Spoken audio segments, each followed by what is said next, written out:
डब्याला कटलेट्स असले की 100% अर्चूचा डबा हा रिकामाच घरी येतो. त्यात जर हे बटाटा आणि पनीरचे कटलेट्स असले मग तर विचारूच नका. अगदी साधी सोपी रेसिपी आहे. सगळ्यात अगोदर उकडलेले मीडियम साईजचे 2 बटाटे छान अशा प्रकारे किसून घ्यायचे. त्यानंतर त्यामध्ये साधारण 50 ते 60 ग्रॅम पनीर किसून घ्यायचं. पनीर तुमच्या आवडीनुसार थोडं कमी जास्त केलं तरी हरकत नाही. त्यानंतर त्यामध्ये अर्धा चमचा जिरेपूड, अर्धा चमचा धणेपूड, मी थोडीशी धणेपूड जास्त घातली कारण अर्चूला धणेपूड जास्त आवडते. त्यानंतर त्यामध्ये बारीक चिरलेला कांदा, अगेन तुमचं बाळ जर कांदा खात नसेल तर तुम्ही स्किपही करू शकता. थोडीशी हळद आणि 1 ते 1.5 चमचा कॉर्नफ्लॉवर, जेणेकरून या कटलेट्सना बाइंडिंग खूप छान येतं.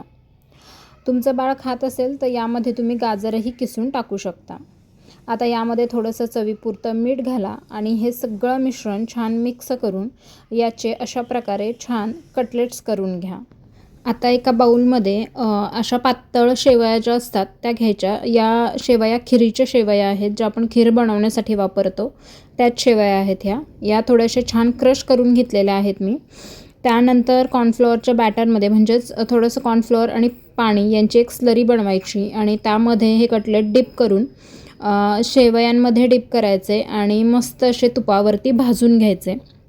अगदी 5 मिनटात होणारी रेसिपी आहे आणि डेफिनेटली तुमच्या मुलांना नक्कीच आवडेल. लहान मुलांसोबतच मोठ्या माणसांनासुद्धा ही रेसिपी फार आवडते. एकदा नक्की ट्राय करून बघा आणि तुम्ही ही चिंचेची चटणी किंवा गोड दही, त्याचबरोबर टोमॅटोचं सॉस यांसारख्या पदार्थांबरोबर छान पेअर करू शकता.